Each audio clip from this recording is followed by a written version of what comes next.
All right, welcome back to the channel. This is David, and I don't really have a name for this channel yet other than David Bowles. Anyway, the PBA Tour season has officially begun, and let me tell you, last night was, I guess afternoon, was the best way to start off the season. I mean, if you watched it and tuned in to the CW, oh man, it was a great match. So I'm gonna give a quick recap of what happened and talk about a little bit about the CW and how they are now the host and of the PBA for the season. So we have two new hosts. Play by play, we have what's his name? Yeah, Rick. Oh, here you go. So we have Rick Allen, who is the play-by-play, and then we have alongside him yesterday, we had Kyle Sherman, who we all know and adore. I never really heard of Rick, and he hasn't really heard or know much about bowling. So throughout the broadcast, we had Kyle kind of give me some tutorials and some basic information about bowling to Rick and to the viewers, which I thought was pretty cool. You know, why not? A lot of people don't really know about bowling to that extent. So kind of going over some of those lingo that we know, it's kind of cool to see that. And then we had Kimberly Presser is not there. So we had a new face with down doing the interviews with the players. We had Savannah.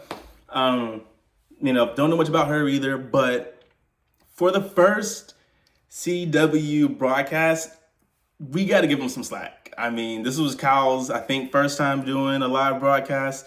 Rick doesn't know much about bowling. This was Savannah's first time down there. The other guys we had last year and the previous years, they've been there for years. They know the game, they know the players.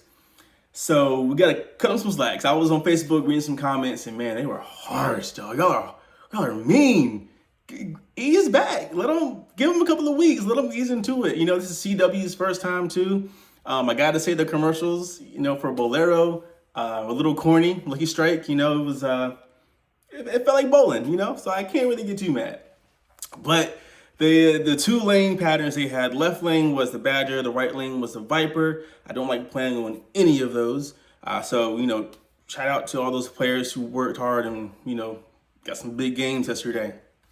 And so the first match they had Brandon against Spencer, and these two guys were best friends in Wichita State. I don't know best friends, but they played together at Wichita State. Brandon and Spencer, they both came out kind of shaky a little bit during the match. They both were, you can tell their nerves were kind of like getting to them. They both missed a single pin spare, and I was like, I don't feel bad anymore missing a single pin. But Brandon started to settle in a little bit, and in the fourth and fifth frame, he doubled up. Then he got a turkey. Spencer was missing his mark. He was missing some single pins, left the split. And he was throwing the ball fast, 21 miles an hour, 500 plus RPMs. And, with the urethane, Kyle kept mentioning with the urethane, leaving those single pins is probably going to happen. So Brandon wiped out Spencer with 227. Spencer got 173. So moving on to match 2, Brandon faced the Iceman, Jesper. All right, so, Brandon, he's still looking kind of strong, looking pretty consistent, but he left a 479 in the fifth frame. It was a pocket. It was a pretty pocket shot, but left 479. But then he, needed a couple of pins, and he got that 10th frame strike, and I really hope to solidify his moving on to the next round. Jesper did okay. Had to open in the fifth frame. Left that 7 pin, and I felt the pain. I also didn't know Jesper had a back tattoo. That was pretty dope. But Jesper looked good as always. No complaints really. He just got outbeat. Yeah, he got 216, but wasn't enough to get over Brandon. And so match 3. By this point, I'm like, Brandon might have a chance. So he's facing Grandpa, and we all know Grandpa is pretty good bowler, consistent, good form, good speed, and all that. Brandon left the 7th pin in the 4th, and I thought, well, you gotta make sure you don't leave those, but build up on that. You gotta beat Graham. And Graham also left the 7. And so it was like, so they're kind of neck and neck. Graham was, he almost missed the 7-pin lane out there, but the messenger came out and knocked it out. It was really pretty. And so, Graham needed 3 strikes to tie. And on the first strike, the first ball in the 10th frame was a pretty shot, but that pin was just spinning around the 8 pin. It was just hanging out there and didn't hit it. And he needed that. So Brandon needed a 10 pin to kind of like along with that strike to really nail down the win. And he did. Got 247 to Graham 226, and it was a close one. And so now Brandon is in the final with none other than the best in the world, EJ Tackett. All right. No words are needed for EJ. If you are a fan of bowling, you know EJ. And it's like, at this point, can you beat EJ? Can you? This is the first show of the year, and EJ wants this dub so bad. So they both came out swinging. EJ was left lane was killing him. He was hurting for it, and he was hoping for Brandon to kind of mess up. But Brandon kept striking. So EJ was kind of like, strike. I think he got a spare or two, and kept striking. But Brandon was nailing his balls. Every single ball Brandon threw was pretty. The pin reaction wasn't that pretty on all of them, but every time he threw that ball, it was gonna hit a pocket. Every single time, both lanes, and he was locked in. And if you're watching, that 8th frame came, and he was like, woo. And by that point, the game was over.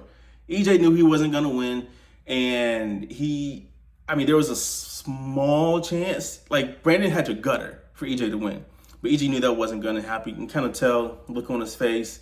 And EJ was like, you can tell he was like rooting him on a little bit. Everybody back home here, all over, was rooting him on. And you see get him on the left lane, and he's like, oh boy, that left lane. Yeah, I think this is right lane. Anyway, you see him get up the right lane. Yeah, the Badger. He was getting up there. First ball through, strike. Like, okay, yeah, he might get it. He might do it. And if he did, he was going to become the first. This is his first show, first time on tour as a pro, getting a 300 against the best in the world. Come on, dog. So the second ball he threw, strike. And before you know it, I was nervous for him. My wife and I were watching, and I was like, there's no way. And then he threw that last ball, strike, 300. Shout out to Brandon. Good work. Good 300. That's how you start the season and your career as a pro. I know EJ and all the other guys have much respect for him because that is not easy to do. But my guy was locked in. He was locked in and ready to go. So that is the whole recap of what happened last night, or I guess yesterday afternoon at the PBA Players Championship. It was pretty cool to see bowling back on TV. We got like 4 months of this, so we gotta soak it up while we can before football starts in the fall. I want to see Brandon back on TV again. I don't want him to be one of those guys that we see him once on TV and then that's it.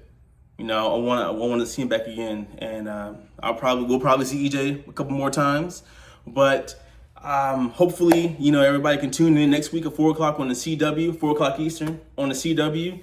For the next show. And so I will be back with another recap, maybe a live reaction, because I know a lot of people didn't have a chance to even watch it, which sucks. So maybe a live reaction or live commentary might help a little bit to get more information, and people won't have to wait till the next day type stuff, or go on Facebook and be in the Facebook comments, which is a horrible place to be. All the negativity out there for bowling is bad. So I'm trying to bring some positive light into the sport. So hopefully you come back next time and watch either my live commentary or the recap of the event. And I look forward to you joining me. So be sure to like and subscribe this video to come back for more. This is David. Thanks for watching.